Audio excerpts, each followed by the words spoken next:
Hello friends, most welcome to my channel Sarita nursing classes. आज की इस वीडियो में हम बात करने वाले हैं एनीमिया के बारे में और ये हमारा टॉपिक मेडिकल सर्जिकल नर्सिंग का टॉपिक है ये। तो आज हम इसमें जानेंगे एनीमिया क्या होता है, एनीमिया को हम कैसे डिफ़ाइन कर सकते हैं, एनीमिया जो है इसमें क्या इंसिडेंट्स पाए जाते हैं, यानी कि ये किन लोगों में ज़्यादा होता है, क्या कॉजेज़ होते हैं यानी क्या एटियोलॉजी होती है, क्या क्लासिफिकेशन होगा हमारा एनीमिया के लिए एंड क्या साइन सिम्टम होता है and according to sign symptom हम क्या डायग्नोस करते हैं एनीमिक पेशेंट के लिए एंड क्या मैनेजमेंट होगा एंड क्या नर्सिंग मैनेजमेंट हमें करना चाहिए। तो चलिए शुरू करते हैं। तो हमारा जो एनीमिया है इसे हम और किस नाम से जानते हैं, लैक ऑफ ब्लड के नाम से भी जानते हैं, यानी कि क्या खून की कमी के नाम से भी एनीमिया को जाना जाता है। अब बात करेंगे इसके डेफिनेशन की। तो anaemia is a condition in which the blood doesn't have the enough healthy red blood cell, यानी कि एनीमिया एक ऐसी कंडीशन है जिसमें क्या होता है, जो रेड ब्लड सेल होते हैं वो सफिशिएंट अमाउंट में नहीं बन पाते। तो उस कंडीशन में जो पेशेंट होता है वो एनीमिक कहलाता है। ठीक है, अब हम सेकेंड डेफिनेशन की बात करेंगे। Anaemia is a condition that develops when that blood lack enough healthy red blood cells और हीमोग्लोबिन, यानी एनीमिया एक ऐसी स्थिति है जिसमें क्या हो रहा है, शरीर में जो स्वस्थ लाल रक्त कोशिकाओं की मात्रा होती है वो कम हो जाती है, इनफ नहीं रहती, जिससे शरीर को पर्याप्त मात्रा में ऑक्सीजन नहीं मिल पाता। ठीक है, और हीमोग्लोबिन की कमी हो जाती है। इंसिडेंस की बात करेंगे तो ये जो हमारा एनीमिया है ये किन लोगों में ज़्यादा देखने को मिलता है। तो anaemia is a moderate public health problem in India. Anaemia क्या है, एक मॉडरेट प्रॉब्लम है इंडिया का, जिसमें prevalence rate varying by the age and gender, जिसमें जो हमारा प्रिविलेंस रेट होता है वो according to age and gender के देखने को मिला है। ठीक है, तो अगर हम मेल की बात करें यानी कि हमारे पुरुषों की बात करें तो in man 25% anaemia in rural areas. तो यानी कि क्या बताया जा रहा है कि हमारा जो एनीमिया होता है ये 25% कहाँ पे मिलता है, पुरुषों में मिलता है, और जो ऐसे पुरुष जो कि कहाँ पे रह रहे हैं, ग्रामीण क्षेत्र में रह रहे हैं, उन लोगों में देखने को मिलता है। अब हम महिलाओं की बात करेंगे तो महिलाएं जो हैं उनमें कितना पाया जा रहा है, 57% हमारा जो एनीमिया है वो हमें देखने को मिल रहा है। और इनका जो एज है, ठीक है, यानी कि इनकी जो उम्र है वो किस उम्र में एनीमिया ज़्यादा देखने को मिल रहा है महिलाओं में, तो 15 ईयर से लेके 49 ईयर तक की जो एज ग्रुप होते हैं उन लोगों में एनीमिया का जो प्रॉब्लम होता है वो ज़्यादा देखने को मिलता है। तो ये तो हो गया हमारा इंसिडेंस। अब हम बात करेंगे कॉजेज़ के, यानी कि क्या ऐसे कारण हैं जो कि हमारे एनीमिया को कॉज करते हैं। ठीक है, तो there are the more than 400 types of anaemia. हमारा जो एनीमिया है उनके जो टाइप्स हैं वो 400 से भी ज़्यादा है।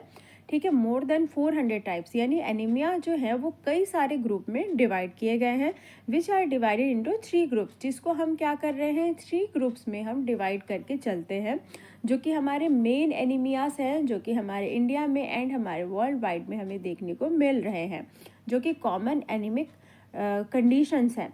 ठीक है, तो सबसे पहले आता है हमारा यहाँ पे फर्स्ट नंबर पे anaemia cause by the blood loss, यानी कि ब्लड लॉस की वजह से एनीमिया कॉज होता है।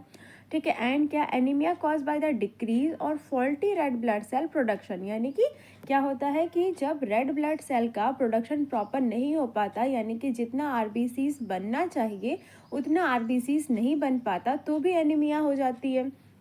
एंड थर्ड वन हमारा क्या है यहाँ पे, anaemia cause by the destruction of the red blood cell, and क्या, डिस्ट्रक्शन हो जा रहा है, डिस्ट्रक्शन हो जा रहा है किसका, रेड ब्लड सेल का, तो वो एनीमिया कॉज होगा। तो अब हम वन बाय वन सभी को डिस्कस करेंगे एंड हमारे हर एक टाइप में कुछ अलग अलग क्लासिफिकेशन है, हम उनकी भी बात करेंगे। तो सबसे पहले हम बात करते हैं हमारा anaemia cause by the blood loss. तो हमारा जो एनीमिया है ये ब्लड लॉस होने की वजह से कैसे हो रहा है। तो this kind of blood loss commonly result from the following. हमारा जो इस टाइप का एनीमिया है ब्लड लॉस की वजह से ये कैसे होता है, तो फर्स्ट नंबर पे आता है हमारे यहाँ पे gastro intestinal condition such as ulcer, haemorrhoid, gastritis.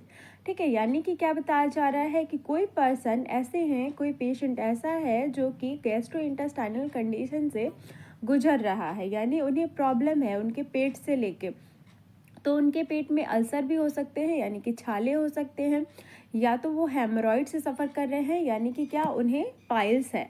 ठीक है, तो हेमरॉइड को पाइल्स, बवासीर, कई सारे नामों से जाना जाता है। एंड गैस्ट्राइटिस यानी कि क्या उनका जो स्टमक है वहाँ पे इन्फ्लामेशन है। एंड कैंसर, या तो वो कैंसर से सफ़र कर रहे हैं। तो इन सारी कंडीशंस की वजह से जो आरबीसीज होते हैं उनका प्रोडक्शन जो है वो प्रॉपर नहीं हो पाता। अब हमारा सेकेंड वन यहाँ पे आ जाएगा non steroid anti inflammatory drugs. या तो कोई ऐसे पर्सन है जो कि क्या कर रहे हैं, बहुत ही ज़्यादा एंटी इन्फ्लामेटरी ड्रग्स का यूज़ कर रहे हैं, दवाइयों का उपयोग कर रहे हैं। थर्ड नंबर पे इसमें आ जाता है menstruation and child birth in women, specially menstruation bleeding is excessive. यानी कि क्या कोई ऐसी वुमेन जो कि क्या कर रही है, चाइल्ड बर्थ कर रही है, यानी कि क्या बच्चे को जन्म दे रही है। तो जब कोई वुमेन नॉर्मल डिलीवरी करती हैं तो उस कंडीशन में उनका बहुत ज़्यादा ब्लड लॉस होता है। एंड क्या हमारा कुछ महिलाओं में देखने को मिलता है कि ड्यूरिंग मेंस्ट्रुएशन पीरियड उन्हें एक्सेसिव ब्लीडिंग होती है। तो ये कुछ कारण होते हैं जिनकी वजह से उनमें एनीमिया का जो कंडीशन होता है वो पाया जाता है। ठीक है, तो ये हो गया हमारा फर्स्ट। अब हम सेकंड की बात करेंगे। सेकंड कॉज क्या है हमारा, एनीमिया कॉज बाय डिक्रीज और faulty red blood cell production.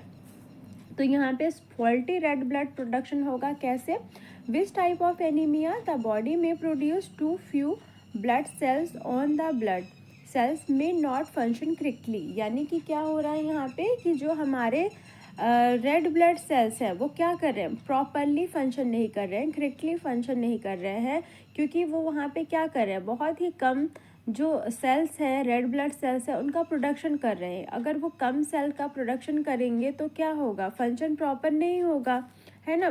Condition associated with these cause by anaemia include the following, जिसकी वजह से हमारी कुछ कंडीशंस को इंक्लूड की गई है जो कि एनीमिया को फॉलो करते हैं। जैसे कि क्या, जब प्रॉपर जो हमारा सेल का प्रोडक्शन है वो नहीं होगा तो उसकी वजह से क्या होगा, और भी कई तरीके के जो एनीमिया का कंडीशन है वो हमें देखने को मिलेगा।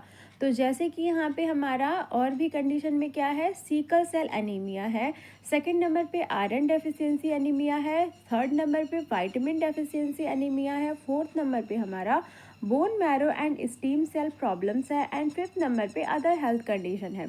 इन सभी को हम वन बाय वन समझेंगे। तो सबसे पहले हम बात करते हैं सीकल सेल एनीमिया के बारे में। तो sickle cell disease is a genetic disorder. Sickle cell disease क्या है, एक जेनेटिक डिसऑर्डर है in which blood cells control into a sickle cell, जिसमें क्या होता है कि हमारे जो यहाँ पे सीकल सेल एनीमिया में जो रेड ब्लड सेल होते हैं वो कैसे हो जाते हैं, सीकल शेप के हो जाते हैं, यानी कि क्या, सी शेप के हो जाते हैं। The cells die early living shortage of healthy red blood cells. यहाँ पे जो सेल होते हैं वो क्या होते हैं, बहुत ही अर्ली, यानी कि बहुत ही जल्दी जो होती है, अपना जो टाइम होता है उसको शॉर्ट पीरियड में ही वो क्या हो जाते हैं, डाई हो जाते हैं, यानी कि वो मर जाते हैं, ख़त्म हो जाते हैं। जिसे हम, जब ये जल्दी ख़त्म हो जाएंगे, जल्दी इनका ब्रेक डाउन हो जाएगा, तो उसे हम क्या बोलेंगे, सीकल सेल एनीमिया बोलेंगे। And can blood flow causing pain, और जिसकी वजह से क्या होता है कि जब ब्लड फ्लो होता है बॉडी में तो उस कंडीशन में पेशेंट को पेन होता है, तो उस टर्म को हम क्या बोलते हैं, सीकल सेल क्राइसिस भी कहते हैं। अब हम सेकेंड वन की बात करेंगे। तो यहाँ पे हमारा जो faulty red blood cell production में सेकेंड पॉइंट था वो था हमारा आयरन डेफिशिएंसी एनीमिया।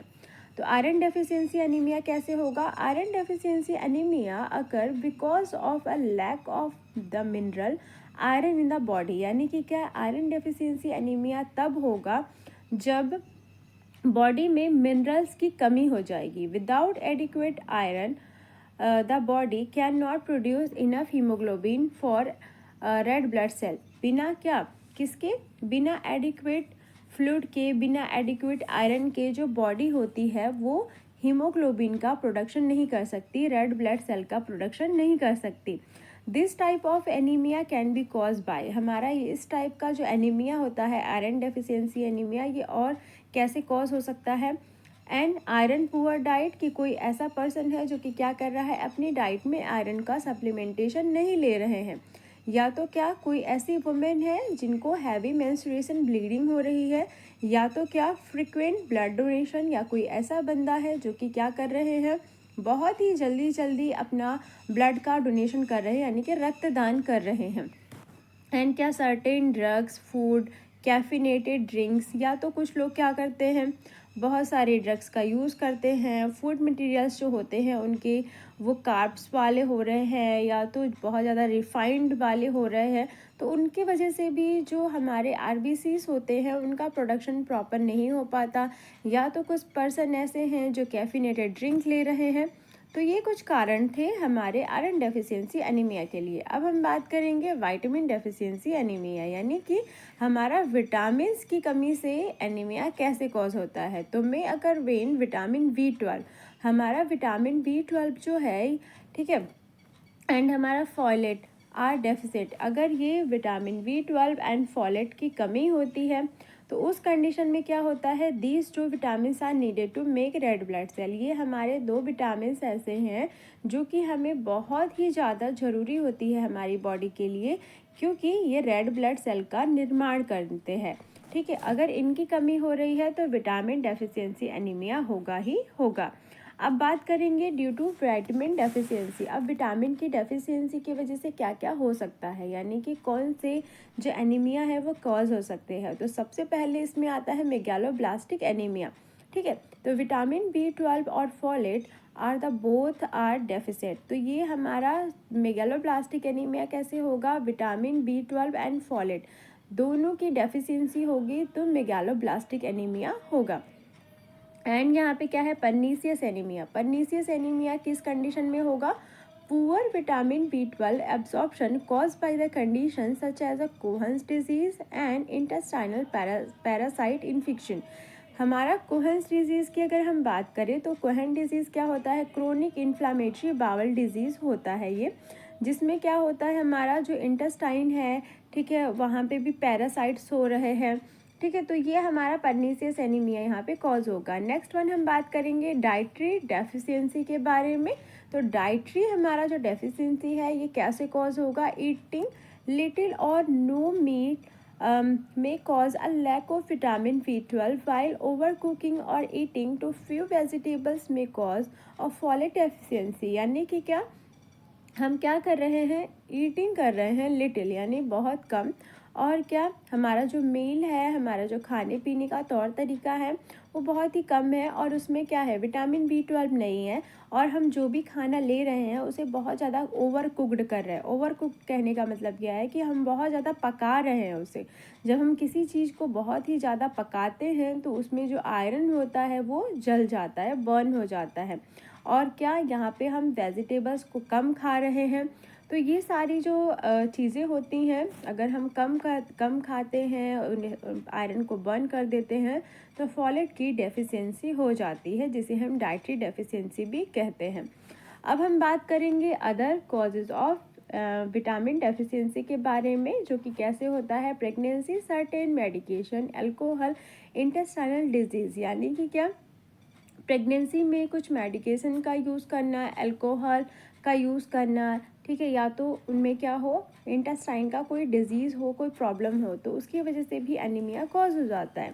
अब हम बात करते हैं bone marrow and stem cell production के बारे में। तो बोन मैरो और जो हमारा स्टीम सेल प्रोडक्शन है ये कैसे होगा। तो स्टीम सेल जो होती हैं इनका बहुत ही इम्पॉर्टेंट रोल होता है। ठीक है, स्टीम सेल क्या करती हैं, हमारा क्रिएट करती है, यानी कि बनाती हैं हमारे WBC को। WBC यानी कि क्या, हमारे वाइट ब्लड सेल को, रेड ब्लड सेल को, एंड हमारे प्लेटलेट्स को, जो स्टीम सेल हैं ये प्रोडक्शन करने का काम करती हैं। हमारी जो बॉडी है उसमें हमारी बॉडी का इम्यून सिस्टम को मेंटेन करने का काम करती है स्टीम सेल। इसके साथ ही कई सारी जो डिजीज़ होती है उनसे फाइट करने का काम भी करती है स्टीम सेल। तो यहाँ पे क्या हो रहा है, anaemia resulting from the bone marrow and stem cell problem include. यहाँ पे क्या होगा, बोन मैरो और स्टीम सेल में ही प्रॉब्लम हो जाएगी, जिसकी वजह से क्या होगा, अदर टाइप्स ऑफ जो हमारे एनीमियास हैं वो यहाँ पे अकर होंगे। ठीक है। तो कौन से वो एनीमिया हैं जो अकर हो रहे हैं, तो एप्लास्टिक एनीमिया है, सेकेंड नंबर पे थैलेसीमिया है, एंड नेक्स्ट नंबर पे लीड एक्सपोजर टू टॉक्सिक है। तो सबसे पहले हम बात करेंगे एप्लास्टिक एनीमिया के बारे में। तो aplastic anaemia occur when there's marked reduction in the number of stem cell और एब्सेंस ऑफ दीज सेल। यानी कि क्या, हमारा जो एप्लास्टिक एनीमिया है ये कब अकर होता है, जब हमारा रिडक्शन हो जाता है किसका, स्टीम सेल्स का, या तो एब्सेंस हो जाते हैं या तो वो कम हो जाते हैं। यानी कि स्टीम सेल जो है अगर ये कम बनेगा, अपना प्रोडक्शन कम करेगा, या तो वहाँ पे एब्सेंट ही रहेगा, प्रेजेंट ही नहीं है, मौजूद ही नहीं है, तो उस कंडीशन में क्या होगा, हमारे WBC, RBCs, प्लेटलेट्स, ठीक है, हमारा इम्यून सिस्टम सब कुछ क्या हो जाएगा, डाउन हो जाएगा। तो उस कंडीशन में कौन सा एनीमिया कॉज होगा, एप्लास्टिक एनीमिया जो है वो हमें देखने को मिलेगा। अब हम बात करते हैं थैलेसीमिया के बारे में। तो थैलेसीमिया क्या है, thalassaemia occur when the red blood cell can't mature and grow properly. तो थैलेसीमिया की कंडीशन में क्या होता है कि जो रेड ब्लड सेल्स होते हैं वो ग्रो नहीं हो पाते प्रॉपरली, जैसा उन्हें ग्रो होना चाहिए, एंड मैच्योर भी नहीं हो पाते। ठीक है, तो उसकी वजह से क्या होता है, हमारा थैलेसीमिया अकर होता है। एंड थैलेसीमिया क्या है, thalassaemia is an the inherited condition. Thalassaemia क्या है, हमारा इनहेरिटेड कंडीशन है, जिसमें क्या होता है, that typically affect people of the African. और यहाँ पे अगर हम पीपल की बात करें तो ये किसको अफेक्ट करता है, कहाँ के लोगों को अफेक्ट करता है, African, Middle Eastern and South East Asian वाले लोगों को ये अफेक्ट करते हैं थैलेसीमिया। ठीक है, अब हम नेक्स्ट बात करते हैं यहाँ पे लीड एक्सपोजर टू टॉक्सिक। तो लीड एक्सपोजर टू टॉक्सिक की अगर हम बात करेंगे तो the bone marrow leading to fewer red blood cell. तो बोन मैरो जो है ये क्या हो रहा है यहाँ पे, फ्यूअर रेड ब्लड सेल, यानी बहुत ही कम रेड ब्लड सेल का प्रोडक्शन हो रहा है। ठीक है, अब हम बात करते हैं हमारा थर्ड मेन जो कॉज था, anaemia cause by the destruction of red blood cell. तो ये कैसे होता है, हमारा इनहेरिटेड कंडीशन होती है ये। ठीक है, एंड क्या, stresses such as infection, drug, certain foods and kidney diseases, and in rare cases and in large spleen trapped red blood cells and destroy them before their circulating time it up। ठीक है, अब हम आते हैं हमारे sign and symptom पे कि हमारे एनीमिया वाले पेशेंट में क्या सिम्टम्स पाए जाते हैं। तो सबसे पहले जो एनीमिया के पेशेंट है उनमें रेस्टलेसनेस होता है, यानी कि उन्हें थकान महसूस होती है पूरे टाइम। ठीक है, वो हमेशा जो है वो रेस्ट करने के बाद भी उन्हें लगेगा कि उनकी बॉडी को और ज़्यादा रेस्ट की नीड है। फटीक होगा, ठीक है, एंड एनोरेक्सिया होगा, भूख नहीं लगेगी proper, related to decrease energy. क्यों, क्योंकि उनकी बॉडी में क्या है, डिक्रीज एनर्जी लेवल है। एंड वीकनेस होगा, घबराहट होगी, यानी कि पाल्पिटेशन होगा, शॉर्टनेस ऑफ ब्रीथ होगा, सांस लेने में तकलीफ होगी, क्योंकि RBCs अगर कम है बॉडी में तो क्या होता है, सांस लेने में तकलीफ होती है। एंड डिजीनेस होगा, उन्हें चक्कर आएंगे, पेलर स्किन यानी कि येलो कलर की स्किन होगी, सिर में दर्द होगा, फ्रिक्वेंट इन्फेक्शन, कोई भी इन्फेक्शन है एनवायरमेंट में तो उन्हें पहले होगा। ठीक है, चेस्ट पेन होगा, लेग क्रैम्प्स होगा, कोल्ड हैंड्स होंगे, एंड इंसोम्निया होगा। इंसोम्निया यानी कि क्या, हमारा नींद ना आना। अब हम बात करते हैं डायग्नोसिस के बारे में। तो हमारे एनीमिक पेशेंट के लिए हम क्या डायग्नोसिस प्रेफर करते हैं, तो सबसे पहले यहाँ पे हमारा फिजिकल एग्जामिनेशन किया जाता है, सेकेंड नंबर पे मेडिकल हिस्ट्री कलेक्ट करते हैं, थर्ड नंबर पे हमारा ब्लड टेस्ट जो है वो किया जाता है, फोर्थ नंबर पे हमारा अदर टेस्ट में आ जाता है, आयरन प्रोफाइल चेक किया जाता है, थायराइड फंक्शन टेस्ट किया जाता है, कोगुलेशन स्क्रीन टेस्ट किया जाता है, और हमारा लीवर फंक्शन टेस्ट किया जाता है, एंड बोन मैरो एनालिसिस किया जाता है as per patient need, as per patient condition. अब हम बात करते हैं ट्रीटमेंट के बारे में। तो यहाँ पे क्या है, हमारा पेशेंट की कंडीशन जो है यदि बहुत ज़्यादा टिपिकल है, हीमोग्लोबिन बहुत ही कम है, तो हम क्या करते हैं, यहाँ पे पेशेंट को जो है ब्लड ट्रांसफ्यूज़न करते हैं। एंड क्या, एडमिनिस्टर आयरन सप्लीमेंट, पेशेंट को आयरन सप्लीमेंट दिया जाता है, कॉर्टिकोस्टेरॉइड दिया जाता है, एरिथ्रोपोइटिन दिया जाता है, इंजेक्शन B12 दिया जाता है, folic acid 1 gram per day, and provide nutritious diet. अब हम नर्सिंग मैनेजमेंट की बात करते हैं। तो नर्सिंग मैनेजमेंट में एज अ गुड नर्स आपने क्या करना है, offer small amount of food at the frequent interval. हम क्या करेंगे, यहाँ पे पेशेंट को ऑफर करेंगे, यानी उन्हें प्रोवाइड करेंगे फ्रिक्वेंट मील, वो भी क्या, बहुत ही कम कम, थोड़े अमाउंट में, थोड़ी थोड़ी देर में उन्हें हर 4 आवर्स में, हर 3 आवर्स में, हर 6 आवर्स में उन्हें कुछ कुछ खाने पीने के लिए प्रोवाइड करवाना है। And provide iron rich food and vitamins, उन्हें जो है iron rich food and vitamin दिलवाना है। Teach and assist with good hygienic practice, ठीक है, क्या करना है, उन्हें टीच करना है, असिस्ट करना है गुड हाइजीनिक प्रैक्टिस के लिए। एंड गुड डाइटरी हैबिट्स, उन्हें गुड डाइटरी हैबिट्स जो है उन्हें बतानी है। ठीक है, तो ये हमारा वीडियो कंप्लीट होता है। आई होप वीडियो आपको पसंद आई होगी। वीडियो अच्छी लगी हो तो प्लीज़ चैनल को लाइक, शेयर एंड सब्सक्राइब ज़रूर करें।